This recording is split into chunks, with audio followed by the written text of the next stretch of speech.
Samantala mga kakibat, approved na sa ikatlo at huling reading sa House of Representatives kahapon ang panukalang batas na Waste to Energy Act.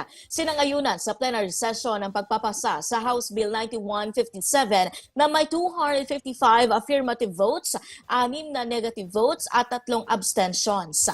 Sinangayunan na o sakop nito ang lahat ng local government units, mga ahensya ng pamahalaan, korporasyon, pati mga waste management at healthcare facilities na gamitin ang kanilang mga pasilidad para sa waste to energy ng kanilang solid waste management sa kalupaan, inland waters at sa mga drainage.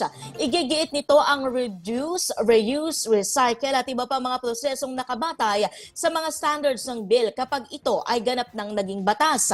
Nais din po ng House Bill na makapagtayo ng facility pati na ang makapagbigay ng incentive sa mga host at inventors ng programa at maging sa LGU.